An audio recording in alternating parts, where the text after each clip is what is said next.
Flying to Baidoa in a vintage Ethiopian Airlines plane is an adventure in itself. The pilot negotiates a corkscrew landing to avoid possible mortar fire. The airport is heavily guarded. Much of colonial-era Baidoa is in ruins from the war that toppled Somalia's last functioning government in 1991. The bullet-scarred shell of Baidoa's colonial-era palace is a short drive from the airport. Graffiti-covered walls and an al-Shabab flag testify to the extremists' recent presence and links with al-Qaeda. Now, this once splendid mansion is Ethiopia's command post.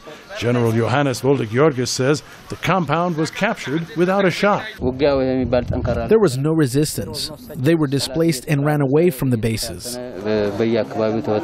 But al-Shabab has vowed to return. The extremists also left behind a few surprises. Captain Mahmoud Isaac displays crude bombs and remote detonators found by advancing troops. This is something to shell mortars. They use this thing for mortars to shell. This is shelling point. And this is also modific. For this thing, this also switch. This switch.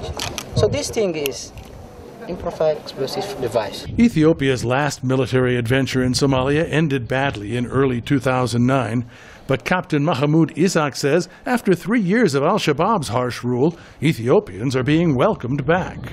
The al-Shabaab, they did many wrong things with the people. They don't allow any NGOs to come here. As you heard, there is a many drought here. There is no NGO at all here. Clan elders liken the damage inflicted by al-Shabaab to an earthquake. Elder Maalim Ali Barter says no aid organizations have arrived since al-Shabaab left. He appealed for urgent disaster relief. A lot of people are dying. They are hungry and thirsty, and in desperate need of international assistance.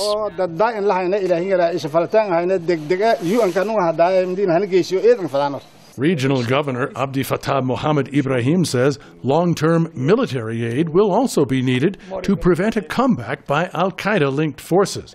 Displaying weaponry captured from al-Shabaab, he said the extremist threat could only be eliminated when their fighting force is destroyed. So you know the character of al-Shabaab.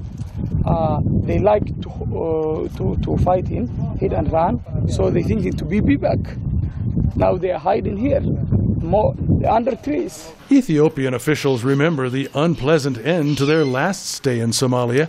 They have promised to leave Baidoa as soon as conditions are stable. But al-Shabaab fighters have not been defeated. They've only melted into the countryside. Stability appears a long way off. Peter Heinlein, VOA News in Baidoa, Somalia.